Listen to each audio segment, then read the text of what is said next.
Alright, so now what we're going to do is we're going to create some folders or compositions on this iPad screen so that we can add in some screen slides. And we're going to make about 4 of them. So come into scene 1 and click on iPad. And now you'll be able to see that we've got our screen image here. What we want to do is create it into a composition. So we need to right click on that and pre-compose. And you can hit Control Shift C or Command Shift C to create the pre-compose. And then what you want to do is we're going to call this one screen placeholder. Okay, so this is going to be basically the window or the screen of the iPad, and then within the screen placeholder we're going to create some separate screens which are going to hold the screens that are going to slide across. So we've got a screen placeholder here now. Let's double click on that. And what we need to do is actually resize the composition so it fits the same size as the image. So we need to come into Screen Placeholder, Composition Settings, and we're going to have to drag across and kind of resize this so that it fits roughly the size of the screen. So just play around with it a little bit. What I'm going to do is click OK, and I'm going to click on this button here so that I can see the background is black, so it makes it a little bit easier. Control Composition Settings and drag it over a little bit more. So that's about the width, and let's bring up the height.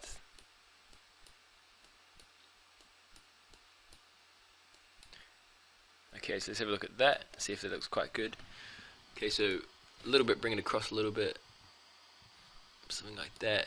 Okay, so on the height, make it a little bit bigger, and on the width, a little bit shorter. So composition settings, width, let's say 931. Let's have a look at that. And that looks quite good. Maybe a little bit more. Maybe 930 by 515. Okay. Okay, so that looks quite good to me. And we're going to make this background color a different color. Let's make this one red, so that we can differentiate the different screens. So there's our screen placeholder, fits in nicely. So what we want to do now is, for the screen, we need to make some separate screens that are going to slide across underneath the screen placeholder. So I'm going to pre-compose this one as well. So I'm going to right click, pre-compose, and hit O, and type this one as screen 1 and hit OK. And let's have a look at this. So if I open this up, you'll see we've got our screen. And what we're going to do is come into these folders, and you want to try and find the same composition that's called screen 1, and for some reason it's popped into composition, so that's good. So what I want to do is duplicate that by hitting Control D or Command D, and I'm going to make 4 of these copies and select 2, 3 and 4 and drop them into this composition here, and we'll position them like so.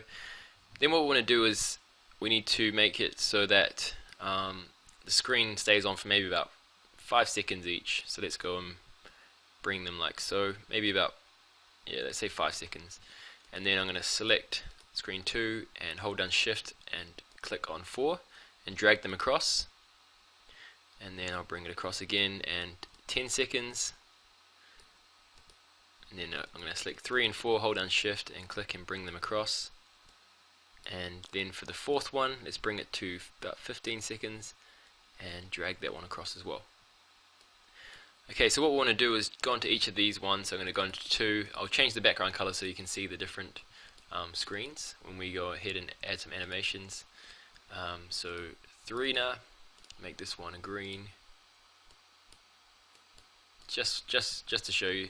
But again, we're going to go ahead and actually add in some nice animations onto our screens. But just to show you that the different screens, we can go ahead and just change up the colors a little bit and make this one a yellow one. Okay, cool. So now what we need to do is that we need to add some animation so the screen actually slides across. So what we need to do is I'm going to click on number 1 and hit P on my keyboard, P for position, or you can just simply drop these down, and on the transform you'll see it says position as well. So hit P so you can just bring up that 1 keyframe. I'm going to drag this in, and so that you can see the seconds a bit better. And at 5 seconds we're going to hit P for position, and then at about 6 seconds, or about just before 6 seconds, so about there, we're going to click and hold down shift and drag this screen across off the composition. So go in here a little bit so you can see it's exact. So I'm going to use the arrows on your keyboard as well to make it nice, like so. Okay, cool.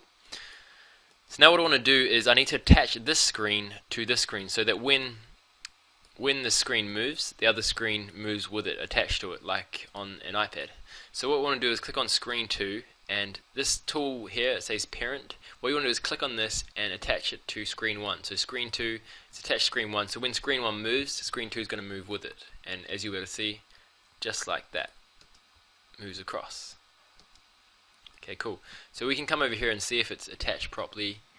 If we bring it over here, so it's a little bit off, so what we need to do is select screen 2 and bring it across using the arrows on your keyboard.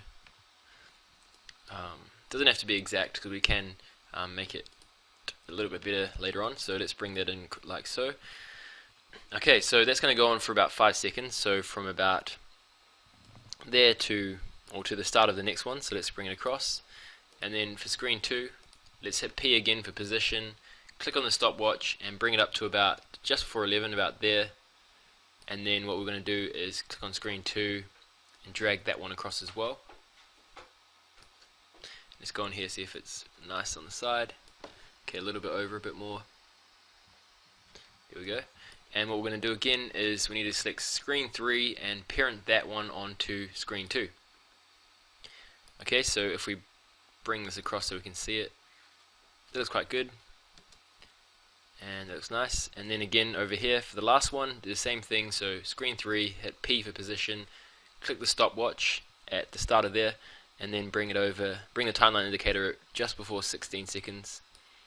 And again, we're going to pull this, click on screen 3 and pull it off the screen again. And something about there. And then what you want to do is get screen 4 and parent that onto screen 3. So that slides across nicely. So now if we go back over to our final movie, and as you'll be able to see when we scroll across, you'll see the screens kind of pulling across like so. And what we're going to do in the next video is we're going to create a hand, and we're actually going to create some movement so the hand actually swipes across at the same time as the screen moves, so it looks like we're actually pushing the screen across with our hand.